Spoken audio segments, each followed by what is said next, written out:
Welcome to Making Room, a podcast inspiring people to accelerate change by being a catalyst, honoring creativity, and acting with courage. We are making room for the greatest potential of our community. Welcome, you are welcome here. Welcome to this open door, dear. Our hands are reaching out for you. The floor is clear and we've made room for you.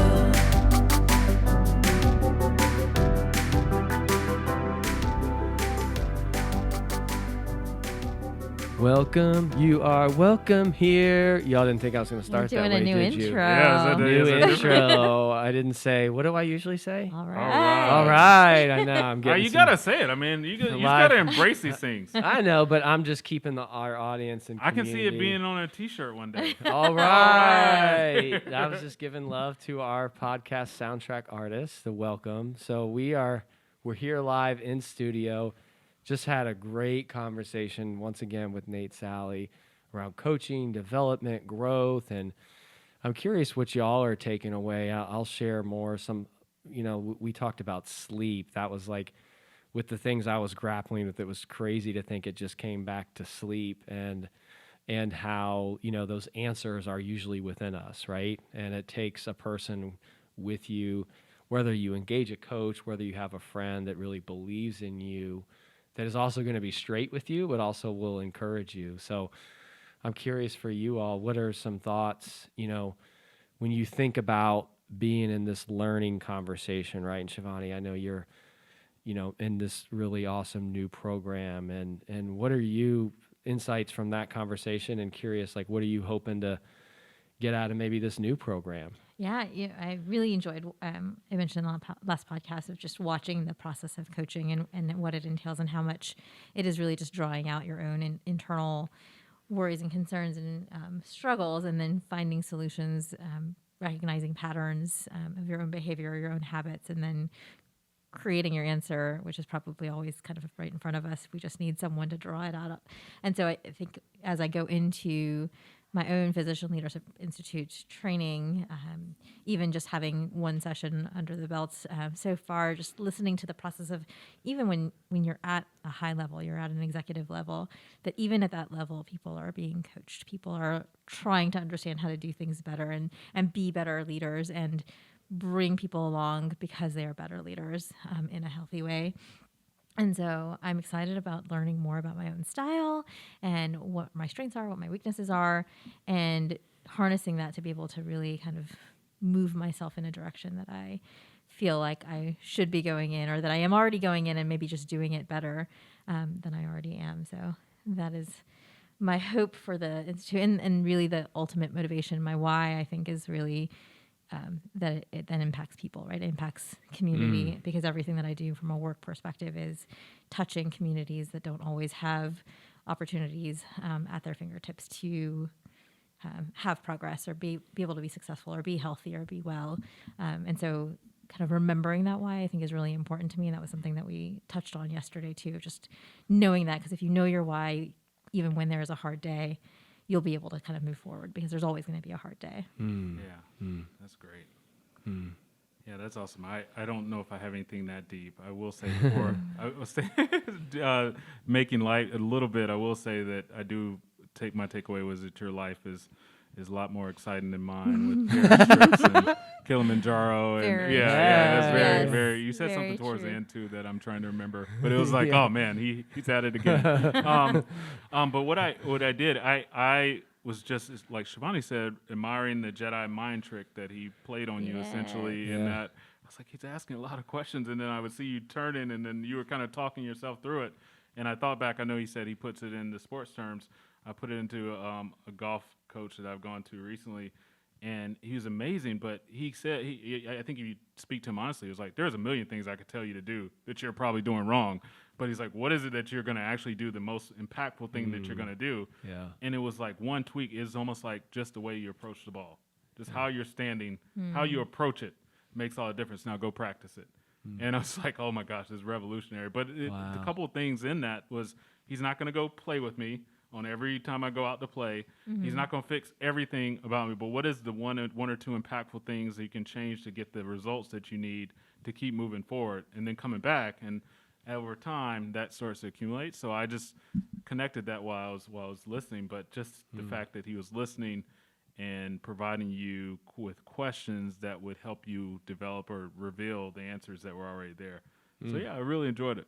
Yeah, I love that what your golf coach shared about, the one or two things, because it's I'm taking some tennis lessons right now. Have played some when I was a kid, and just I needed some more play in my life, and it is so much fun to kind of get back into that. And I'm really struck with this Augustine. He was actually #1 seed at Queens, very good player. He's from Argentina, and he is an excellent teacher and coach. And I think sometimes coaching is leading people to the answer. Sometimes you need someone to say, hey, you're doing this with your serve and that's off. But I think in either situation, what you're inviting into your life is someone who can give you another perspective.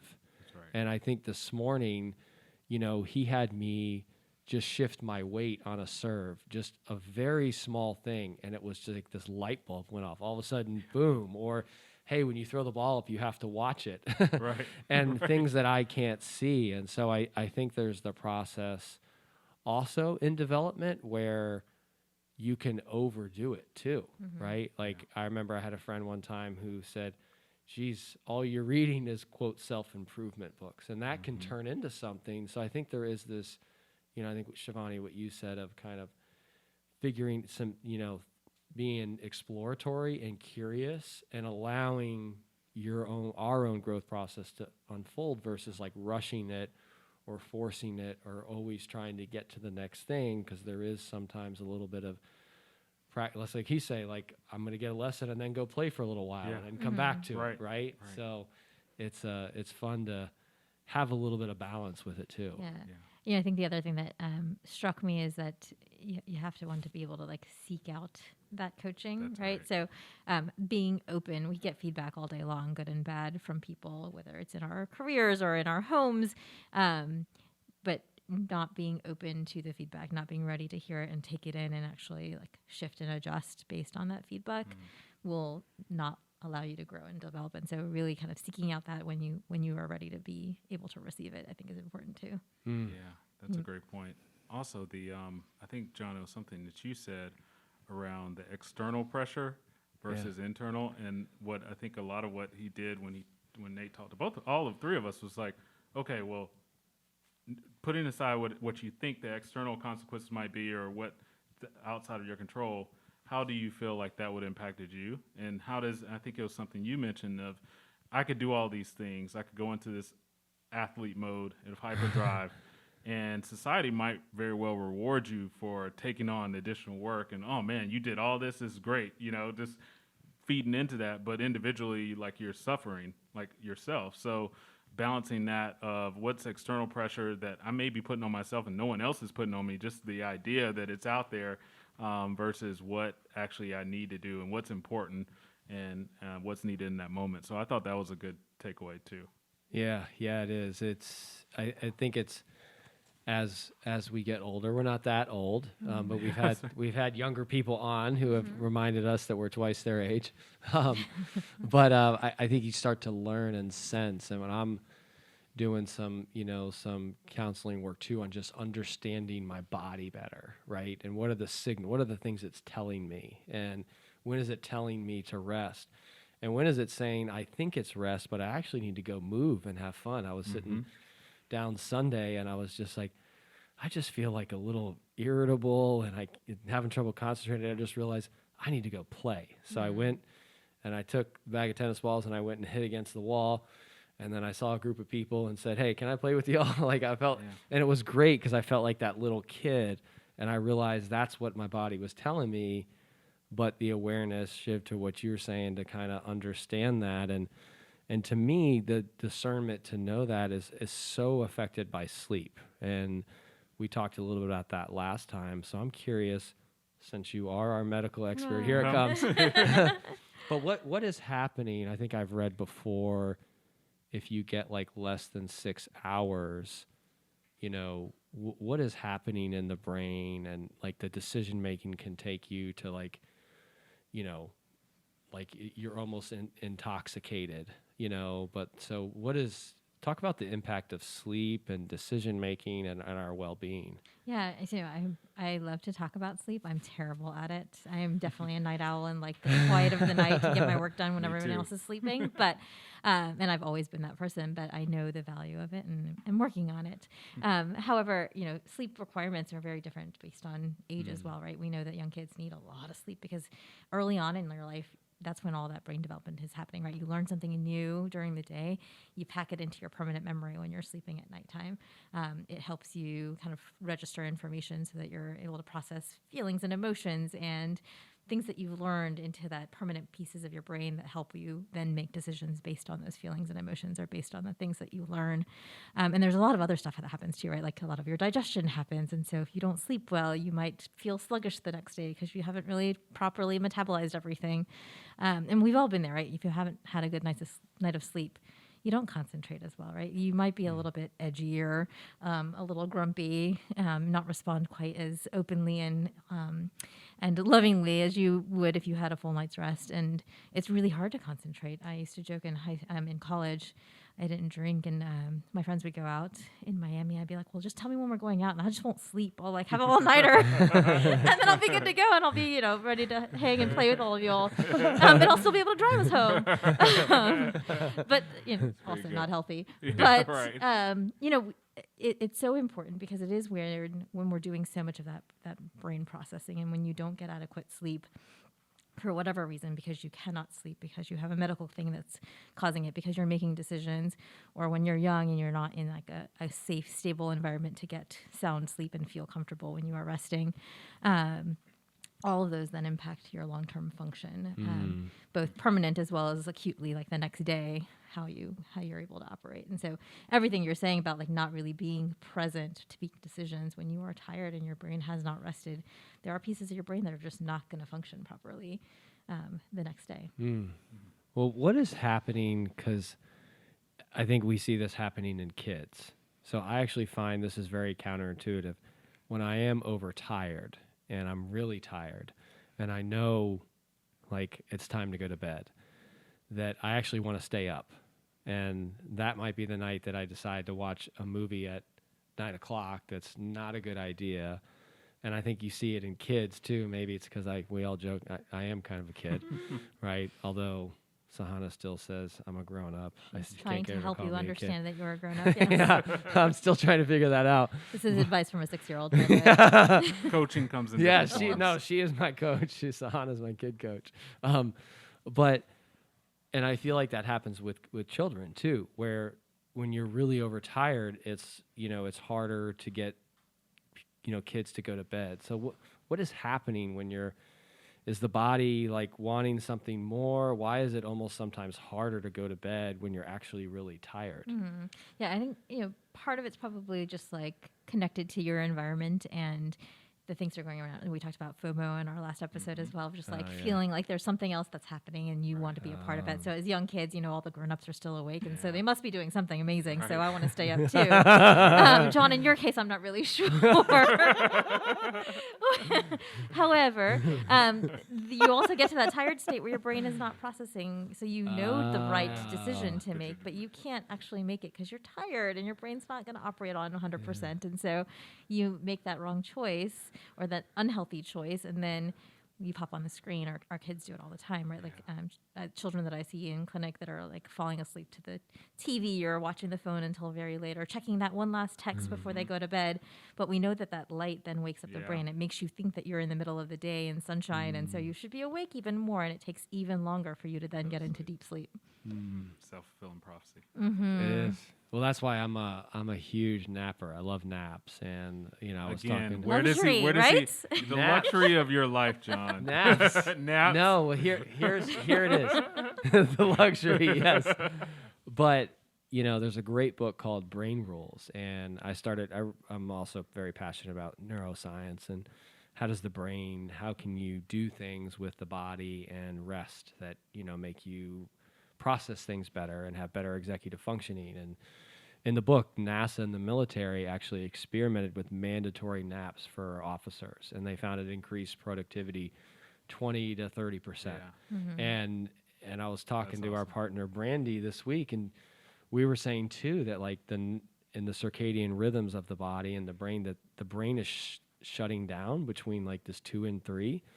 Yet, you know, like energy drinks is this 5 years ago was an $11 billion industry, right? And I think there's ways we can pay attention. And yeah, we joke, but for me, sometimes laying down for 10 minutes, like I challenge anyone listening to just, even if you don't go to sleep, just shut the body down for 10 minutes. And it works really well. Yeah, I was the queen of power napping in college. I can't say that I've had the time to do it in the middle of the day since then. However, you know, in all residency training programs for physicians, we work crazy hours, sometimes in the middle of the night, sometimes only nights, or, you know, 24 hours in a row.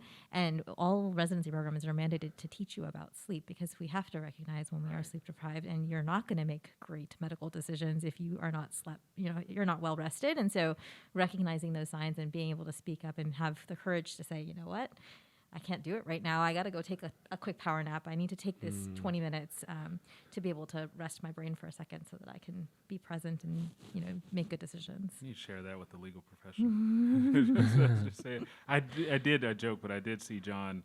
Where some reason though, I think it was in between episodes. I was at his house and we had a break, and he was like, "I'm gonna take a nap." I was like, "Is he really just gonna fall asleep right now?" Like he laid on the sofa and just like closed While you were his there? eyes. That's amazing. Yeah. So I checked email, which was probably the counterproductive of what I should do. But he like fell asleep and And then I don't even know if he went to sleep, but he woke back up. So you gotta ready to go. institute So group nap time like we did in kindergarten. Everybody get their naps? Everybody get a nap. They don't nap in kindergarten anymore, do I they? know. Well, they have rest time in kindergarten. Okay. I want a cot. Can you guys have any cots left? Do you remember napping in cots? Again, fancy. I had maybe I did have a cot. Yes, You didn't have a cot? We had these green, really ugly cots. I do remember that. Yeah. I was in kindergarten. I do remember the cots. I woke up one time and the whole class was looking at me and they were clapping because I was the nap champion. I had napped the longest. Starts young. Yeah, I could see that. Why was it so quiet when I said nap champion? Even Taylor and Tasha, they can hardly hold it in. I don't think we know what that is. The importance of early habit formation. Are you sleepy right now? I think we need to wrap this one up. It's time for John's nap. It is almost nap time. Oh, that is so funny. Well, it is, and I think all joking aside, I do think we really need to look at this in our organizational cultures of the push for more and more and more when the body's saying I need to shut down. Mm-hmm. And if you look through history, a lot of great leaders, this was a part of their practice. And I think there's ways to get creative. If you're at a company that you can put a mat under your desk, or just having the conversations around well-being. And for me, I find that 10 to 20 minutes, and now I'm not great at always doing it. It's easy for me to just work through lunch and keep going. But when I do that, the studies are showing that you're going to do a lot better because you're not nodding off, you're not getting distracted. So I think if we can sort of frame some of these things, and that, I know we're kidding around, but it's not a nap. It's a tool to get you back into your best state. And we talked with Nate about rhythms. Our bodies are like that too. And if we don't stay in rhythm and we push, that's when the breakdowns happen. That's when Thursday or Friday people are crashing and they're making mistakes. And so I think if we sort of reframe some of the, I'll say too, for me, even the sleep, the, getting up to bed around, looking forward, looking to the next day. That's something I want to practice again, of not how cool would this next show be, but what do I have on tap tomorrow? What am I really committed to as a human being? And does that short term trump that? Sometimes, yeah, I just want to watch the show and live and have fun. But not if I got a big day the next day. Yeah, we joked about your luxury of your lifestyle, and we should be clear, you work very hard, and all this work that goes into this. I don't even know how you do For it. sure. No. But I do think we all right now, or some of us, Shivani, I know less so for you, but for those of us who do have a luxury of lifestyle where we are kind of working remotely, trying to figure out if we're going back to office or hybrid, just whatever it is, I think now's the time to try to build in some of those habits of maybe it's not a nap, maybe it's a walk, maybe whatever it is, but there's less excuses now to not do those things. So I agree. Need to build it in. Yeah. I'm challenging both of you before we record again to try a Take a nap nap. out. You're going to watch my kids? Yes, we'll grow some beans next time or do some canvases. Amazing. Actually, Sahana will probably watch me. Well, you nap? That's not effective. So, all right. Well, we should probably wrap it up and take a nap. This has been great. Great to chat with you all this week. As we're leaving here, though, is anything from today, insights that something you're going to try, or just that as we've been in such a growth learning conversation today. I was just curious, anything you want to close out with? I think just the idea of being open to feedback and open to development, I think, is really important, and kind of got to watch this highlighted too, which I appreciated. That's good. Yeah, and I think just listening to others, especially as sometimes you may be thrown into a role of being a coach, and people may come to you advice, and listening as opposed to just giving advice, and then also listening to yourself, because what I saw this part of the coaching session was that you had all the answers. You just had to get to it and listen to yourself. So just listen. Yeah, just listen. Well, I'm the same way. I think just I'm with not rushing something, and not doing things that would cause me to be in a hurry, and striking that balance between making something happen to seize an opportunity with, is this set up for success? And I remember with the company that wanted to do the interview, instead of me getting irritated that I couldn't fit it in, I sent them a message and I said, hey, I am so grateful that you thought of me, and I care about this opportunity a lot. I'll be back in 2 weeks, and I would not want to do this, this would not be doing it justice for me to be able to put my full time and effort with what I have happening this week. And they were very appreciative. And so that was a shift for me in saying, I care enough about that request that I'd want to be at my best to do it, and knew that this week wasn't the best time. So I think it's just continuing to pace what we're doing. And we are grateful for you listening today. Hope you get a chance to take a nap at some point. 10 minutes. Try us. Let us know how it is. And have a wonderful day. We invite you to continue making room with us. You'll find this episode and all of our exciting and meaningful conversations on Apple, Spotify, or really anywhere you choose to listen to podcasts. Join the Making Room movement and get more info at makingroomwithus.com, or follow us on Instagram at Making Room With Us. Thank you for showing up for us and each other. Until next time. You are wonderful and full of truth, just as you are.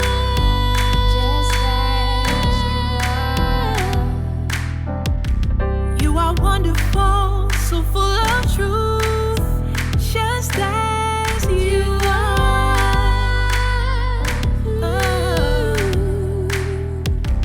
You are wonderful, so full of truth, just as you are, just as you are. You're welcome here, just as you are.